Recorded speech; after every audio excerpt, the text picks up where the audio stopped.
नमस्ते मित्रांनो, आपण ऐकत आहोत अत्यंत हृदयस्पर्शी मराठी कथा 2 शब्द भाग 4.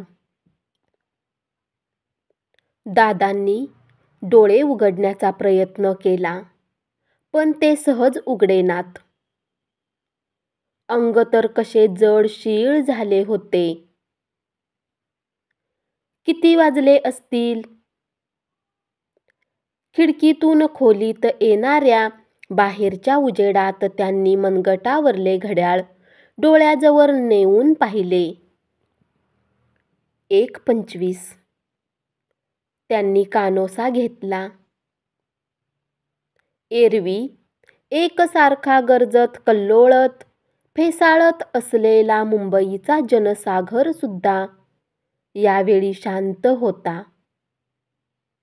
मग आज अगदी अवेळी आपली अशी झोपमोड का व्हावी, ते आठवू लागले. नंदाची चिंता करीतच आपण झोपी गेलो. एकच प्रश्न आपल्या मनात खेळत होता. नंदा सावित्रीचे आख्यान का वाचित आहे? मृत्यूवर मात करण्याचे बळ मनाला मिळावे म्हणून, की अज्ञाताच्या अथांग दर्याच्या तळाशी गेलेली शेखरची नौका पुन्हा वर यावी म्हणून? पण ते कसे शक्य आहे?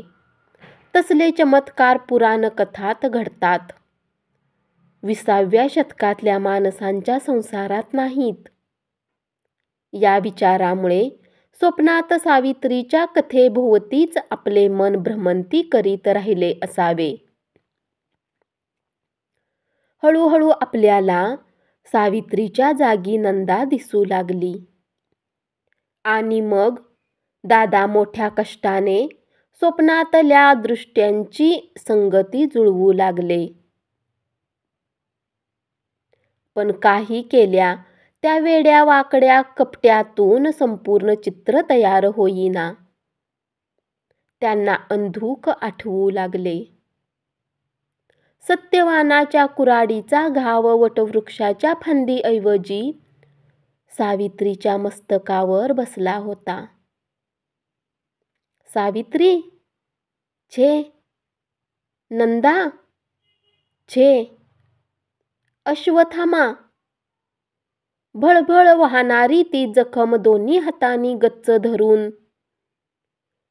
ते हात पुरुषाचे होते. स्वप्नाच्या या अर्धवट आठवणीने ते अस्वस्थ झाले. कुशीवर वळले, पण त्यांना चैन पडेना.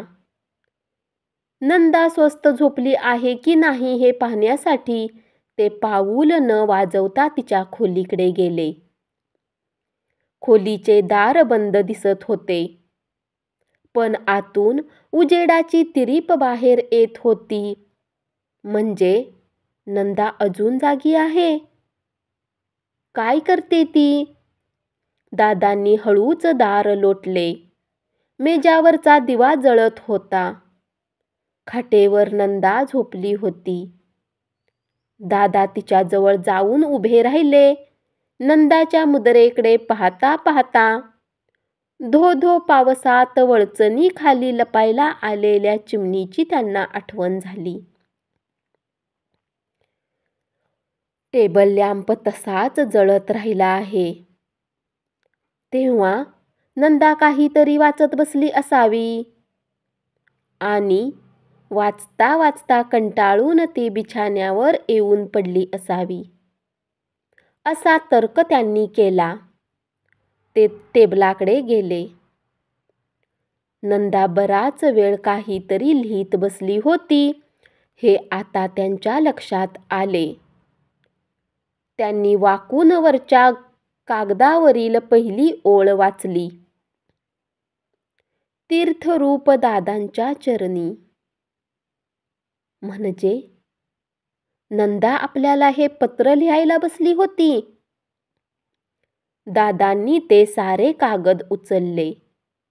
खाटेपाशी जाऊन नंदाच्या पायाजवळची पातळ चादर हळूच तिच्या अंगावर घातली. आणि मेजावरला दिवा बंद करून ते खोली बाहेर पडले. दादांनी नंदाच्या पत्रातली पहिली ओळ पुन्हा वाचली. तीर्थरूप दादांच्या चरणी. दादा चमकले. कॉलेजच्या सहलीसाठी किंवा नात्यातल्या लग्नाकरिता नंदा क्वचित बाहेरगावी जाई. तेव्हा तिच्याकडून येणाऱ्या पत्रात ती दादांना सप्रेम नमस्कार असा मायना असे. आज तो बदलला होता. तीर्थरूप दादांच्या चरणी हे शब्द नंदा नकळत लिहून गेली होती. दादांना वाटले, दुःख माणसाला अंतर्मुख करते हेच खरे. ते दुसऱ्या माणसाशी असलेले आपले नाते अधिक स्पष्ट करते. त्याशिवाय का नंदाने हा मायना लिहिला असेल? दादा अधीरपणाने वाचू लागले. तीर्थरूप दादांच्या चरणी नंदाचा शिरसाष्टांग नमस्कार. दादा, मला क्षमा करा. तुमच्या लाडक्या नंदाला तुम्ही क्षमा कराल ना? मघाशी खोटे बोलले मी तुमच्याशी. ते सारखं मनात डाचतंय म्हणून जेवून खोलीत आल्यावर लगेच हे पत्र लिहायला बसले. शिवाय खरं सांगू, हल्ली स्वस्त झोपच येत नाही मला. अंथरुणावर पडले की मन भरकटू लागतं. धुळीच्या वाळवंटीत सापडतं. खोलीत काळोख झाला की नाही ती चित्र दिसू लागतात.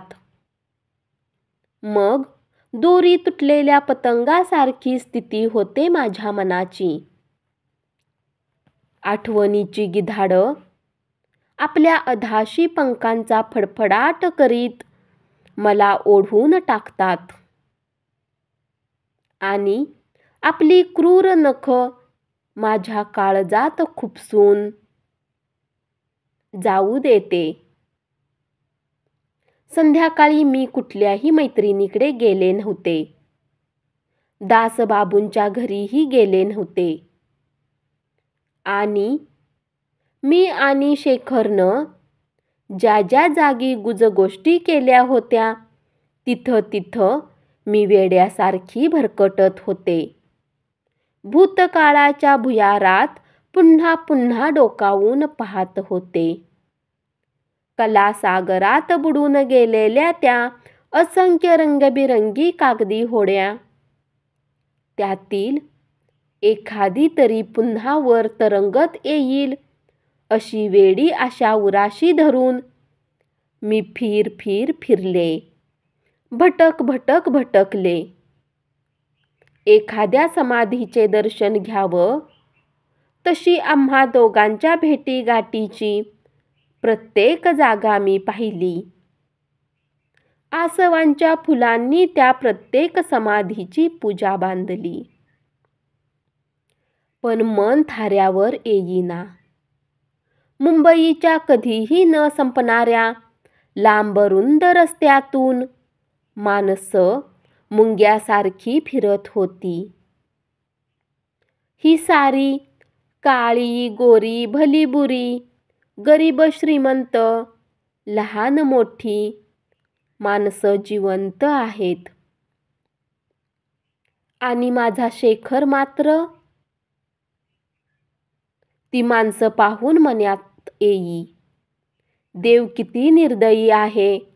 लाखो लोकात एखाद्याच्या वाट्याला येणारा हा विषाचा प्याला त्याने मला का प्यायला लावला? मृत्यूचे हे काळे कुट्ट कोड मला कोण उकलून दाखवील?